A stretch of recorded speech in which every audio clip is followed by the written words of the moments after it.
MacKenzie Shirilla. MacKenzie Shirilla. MacKenzie Shirilla could face up to life in prison. Sentencing will take place tomorrow for 19-year-old MacKenzie Shirilla. Died. Should she be in prison for aggravated vehicular homicide? That the truth will set her free. Some cases make you stop everything you are doing and just stare at the screen. This is one of them. A Netflix documentary recently dropped about the MacKenzie Shirilla case. And the moment it ended, the questions did not stop. They multiplied. Because what that documentary showed you was only part of the story. And what it left out is exactly what we are here to uncover today. If you are new here and you want more deep dives like this one, hit that subscribe button right now, because we go places the headlines simply do not. And if you are already part of this community, welcome back. Because today we are getting into all of it. Let us start from the very beginning. Because to understand everything that came after, you need to understand what happened in the early hours of August 2nd, 2022 in Strongsville, Ohio. A silver Toyota Camry, traveling at approximately 100 miles per hour, made absolutely no attempt to brake before slamming directly into the concrete wall of a parking garage. There were 3 people in that car. 2 of them never came home. Their names were Dominic Russo and DaVon Flanigan. The driver was 19-year-old MacKenzie Shirilla. She survived. Dominic Russo was 20 years old. DaVon Flanigan was also 20 years old. These were 2 young men with entire futures ahead of them, gone in a single violent moment on a quiet summer morning. Their families were about to have their worlds completely destroyed.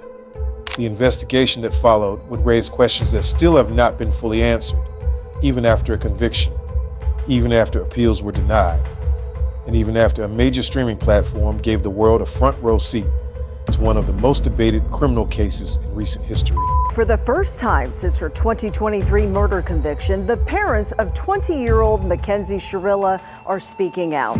Shirilla was 17 when she crashed her car, killing her boyfriend and their friend. In a 3 News Investigates exclusive, her parents insist it was an accident and not murder.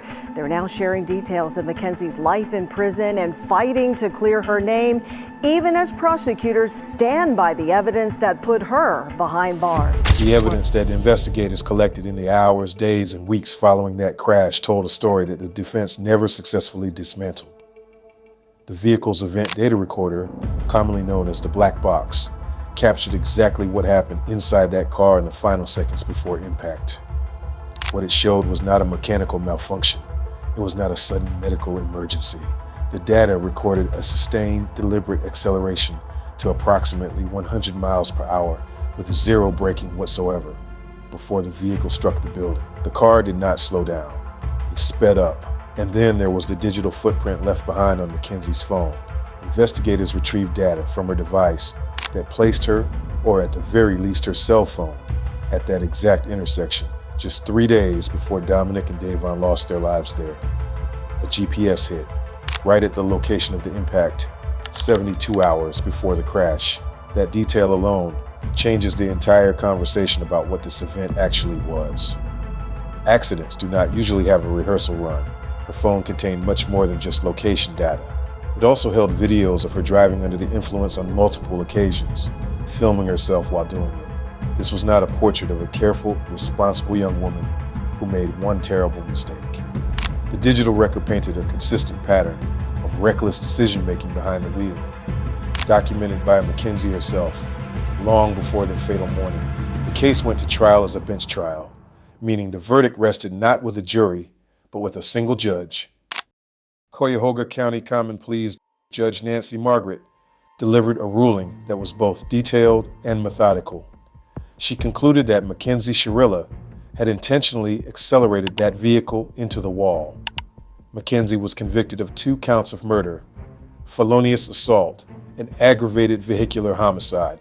She was sentenced to a minimum of 15 years to life in prison. Her legal team appealed the decision. The appeals were denied. The conviction stood. When the Netflix documentary titled Crash was released, it brought this case back into the national conversation in a massive way. Viewers who had never heard of MacKenzie Shirilla were suddenly watching interviews with her parents, hearing from friends, and being asked to consider whether justice had truly been served. MacKenzie's parents made their position very clear.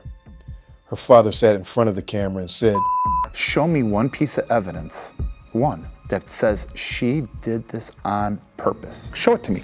Here it is. That's it." Then she's right where she belongs and she's guilty of it. But there isn't any. He acknowledged that perhaps a charge of reckless vehicular homicide might have been appropriate, but he rejected the murder conviction entirely. Her mother echoed this position, expressing grief for the victims' families, while absolutely maintaining that her daughter was innocent of intentionally causing their deaths. There is something that has to be said here, and it must be said carefully. These are parents, and their love for their child is not in question. But the picture they painted of MacKenzie in that documentary does not align with the documented evidence presented at trial. In the film, her father spoke openly about allowing his daughter to move in with her boyfriend when she was just 17 years old, reasoning that she was mature enough. He also acknowledged that he was aware she smoked marijuana, stating that given all the things she could have been doing, it seemed like the least bad option. Meanwhile, investigators had already recovered videos from her phone showing her filming herself driving while under the influence. The maturity her father described and the behavior documented on her own phone exist in direct contradiction to one another. Following the release of the documentary, reports emerged that MacKenzie's father had been placed on administrative leave from his position as an art and digital video teacher at Mary Queen of Peace School, a private Catholic institution in the Cleveland area. The school communicated with parents, stating that a staff member had been placed on leave following allegations of poor judgment. They emphasized that the safety, well-being, and trust of students remained among their highest priorities, committing to respond responsibly to any concerns brought forward by the community. People who knew MacKenzie during her school years gave accounts in the documentary that sharply contrasted with how her parents described her. Former classmates spoke about her bullying behavior, targeting other students, spreading rumors, and creating conflict seemingly without provocation. One person described having a falling out with MacKenzie after she spread lies and put them on social media. Another referenced nearly coming to physical confrontations with her on more than one occasion. Yet at the same time, one of MacKenzie's close friends appeared in the documentary and described a completely different person, someone warm, friendly, and incapable of intentionally hurting anyone. These two portraits cannot both be fully accurate. Someone is describing a different MacKenzie than the other, and the gap between those two versions is worth paying close attention to. That friend, identified as Rosie, had a significant social media following at the time of the crash, reportedly around 200,000 followers, which has since grown to nearly 1 million. What struck investigators and outside observers alike was that despite her massive platform, she never used it to publicly address the crash or express anything about what had happened to two people within her social circle, not once. However, when Netflix came calling with the opportunity to be part of a documentary, she agreed to participate. What made this even more notable was that Rosie, along with another person named Landon, who was also featured in the film, had previously refused to cooperate with detectives during the active criminal investigation. They declined to speak with law enforcement, yet they sat down for a streaming production. The lead investigator on the case addressed this pattern directly, noting that the refusal to cooperate with police while agreeing to appear on camera raised legitimate questions. DaVon, Flanigan's sister, has spoken out since the documentary aired, and her words have been some of the most candid contributions to the public conversation around this case. She took to social media to set several records straight.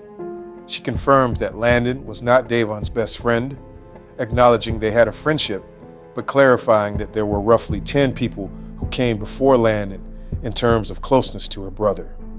She also noted that she had been present at many of the same social gatherings as the people featured in the documentary.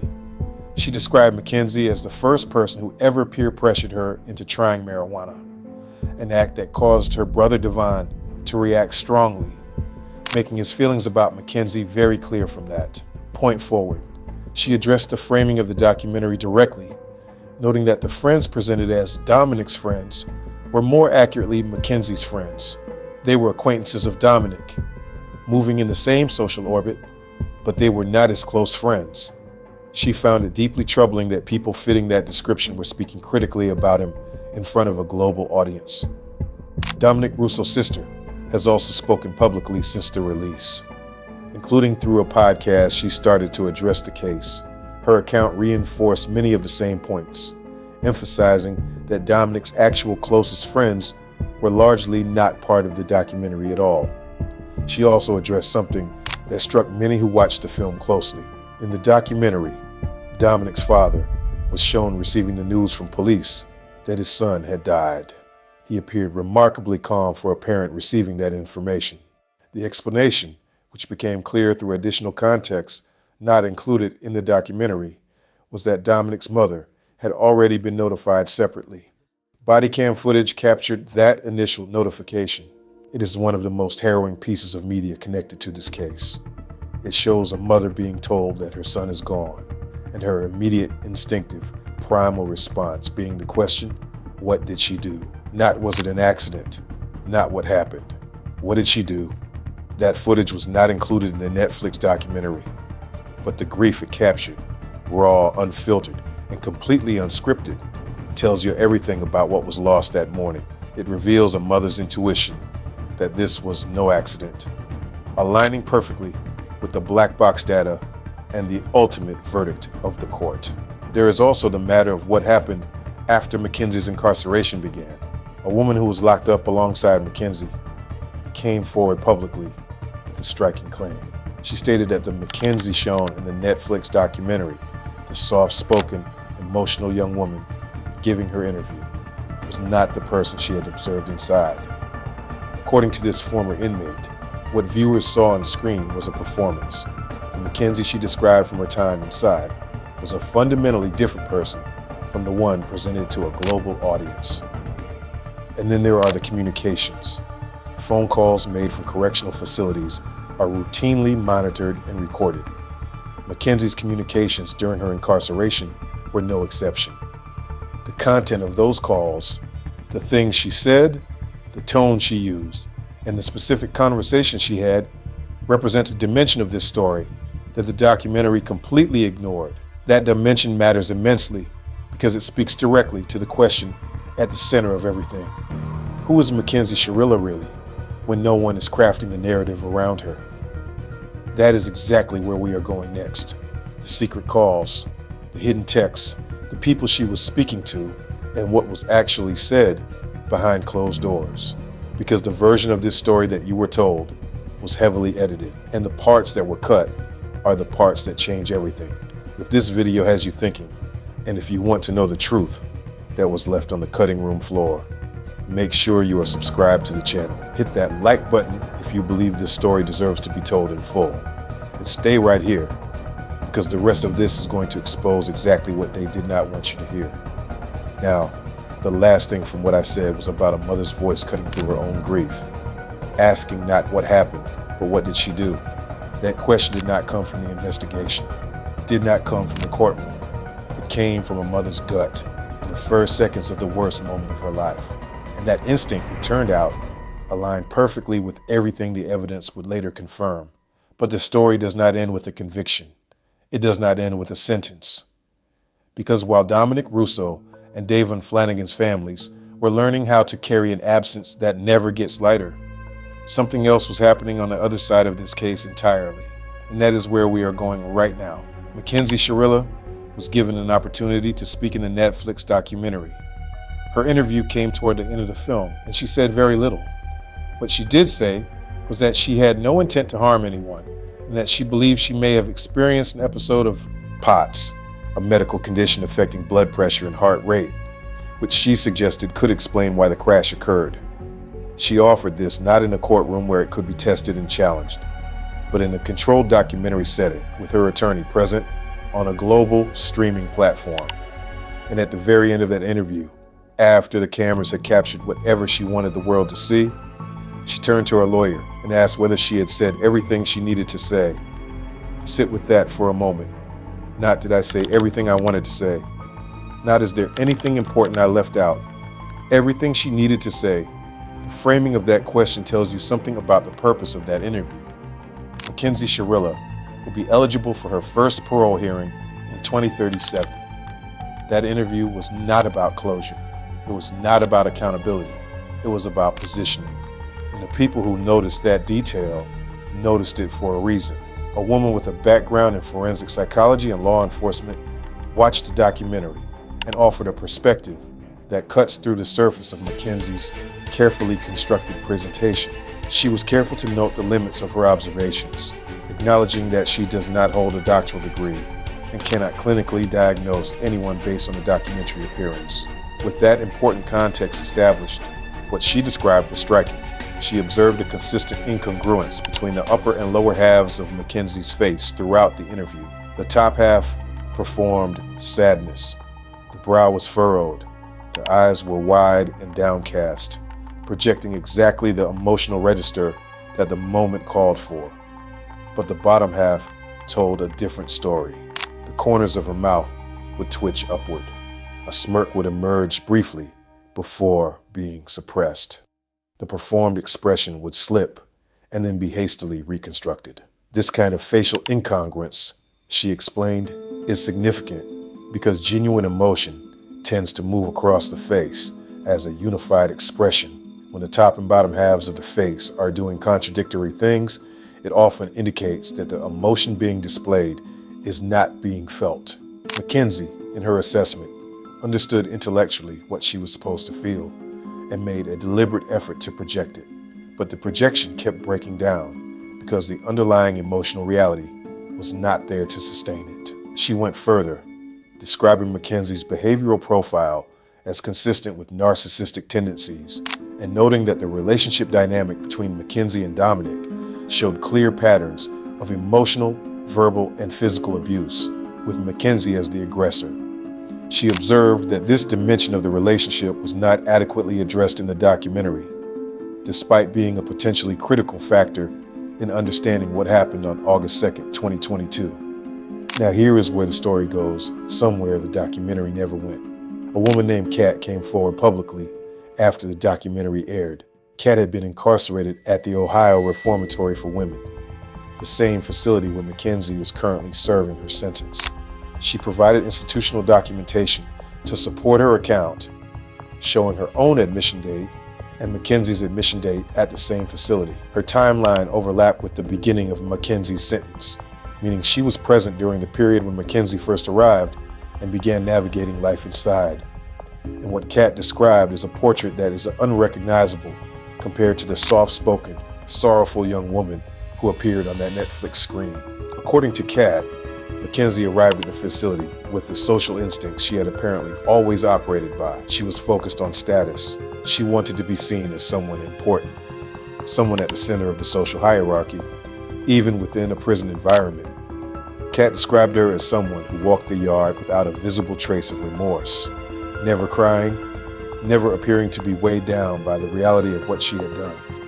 Instead, MacKenzie's apparent preoccupation was with finding her place among the people she considered worth knowing.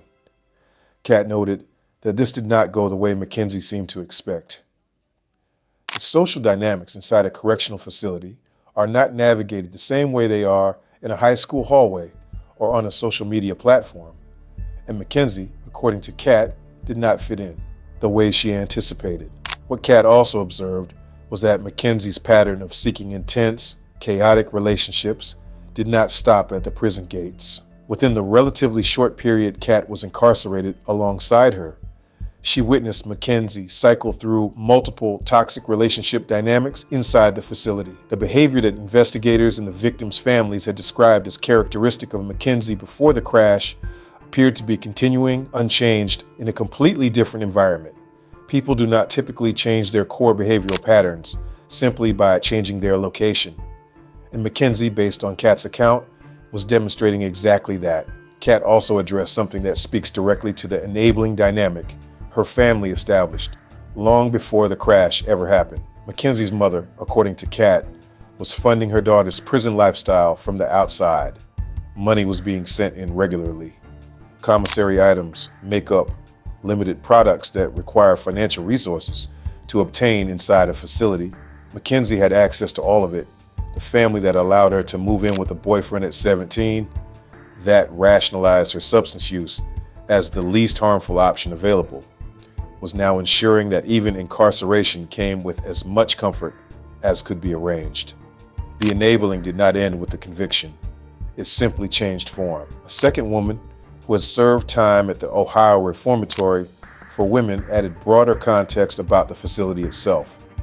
Her account described an environment that, while still a prison, offers conditions that many members of the public would find surprising given the severity of the offenses that land people there.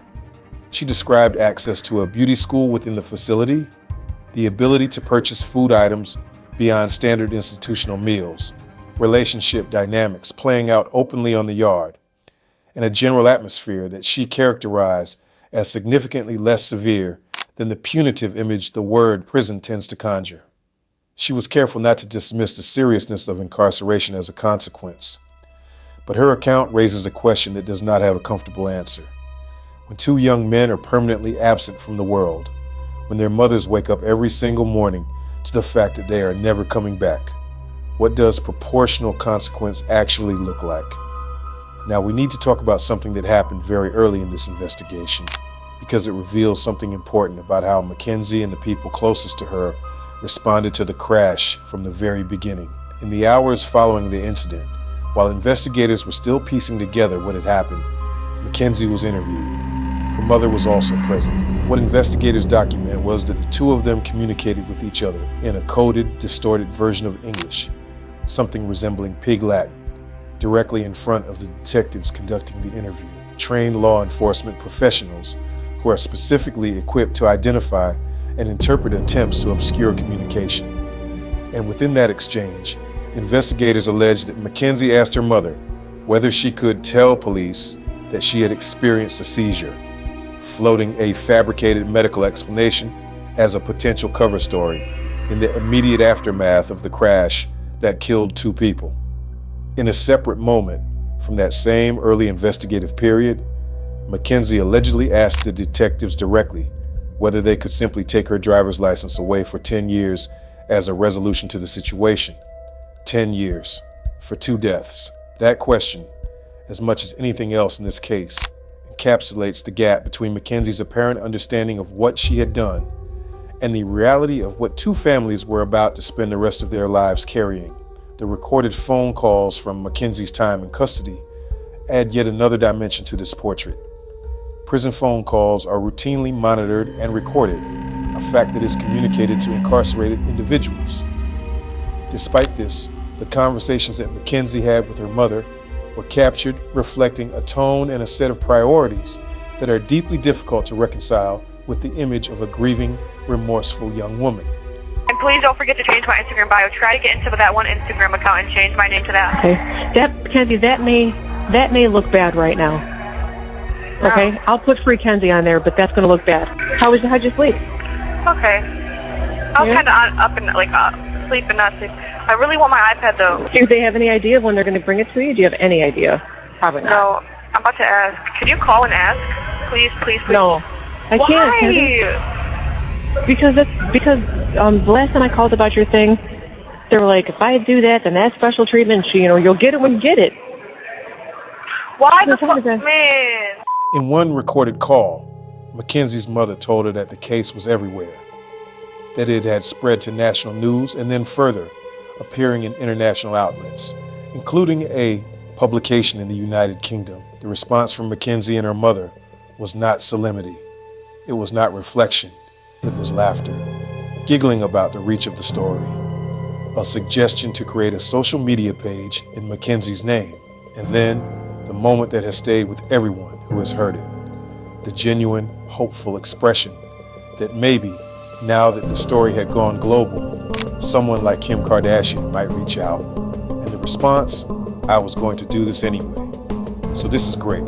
Dominic Russo's mother asked what she did in the first seconds of learning her son was gone. And on the other side of this case, MacKenzie and her mother were laughing about international coverage and hoping for celebrity attention. Kenzie. It's on the Today Show. What? Girl, I'm telling you, they're about to get ready for the biggest plot twist of the century. Right? What? What did they say about me? No, it's not on the TV. It's just online, and they're just reposting the story, but that's okay. That's okay, right? That's all right. Plot twist. Right? That's okay. Write your book. Start writing your book. You hear what I'm saying? Yeah, I know I have this feeling that something's gonna happen. Like with all these people reaching out, it like makes me feel like. I don't know. Like, you remember that one guy who got arrested for murder, and he became like a model because he was just like everyone's like loving his mugshot. Hell yeah, that was hot. I remember that guy. Now, like I watched a movie with him in it. You did? Yes. Oh my It's God. called The Secret Society. It's good as. Yeah, he's hot. Oh, yeah, it's fine. See, no, he was arrested for murder. He probably didn't even do anything. These two realities existed simultaneously. They still exist simultaneously. Every time Dom's family marks another year without him, every time DaVon's sister speaks his name in the present tense, because that is the only way love knows how to speak. This is the other side of the story. MacKenzie's parents also used the documentary to introduce a new element into the public conversation. They claim that text messages exist in which MacKenzie told Dominic's own mother that during an argument on a highway 2 weeks before the crash, Dominic had grabbed the steering wheel himself and attempted to cause an accident. They stated their intention to use these texts in future appeal proceedings. Dominic's sister addressed this directly and without hesitation. Her assessment was clear. This was manipulation.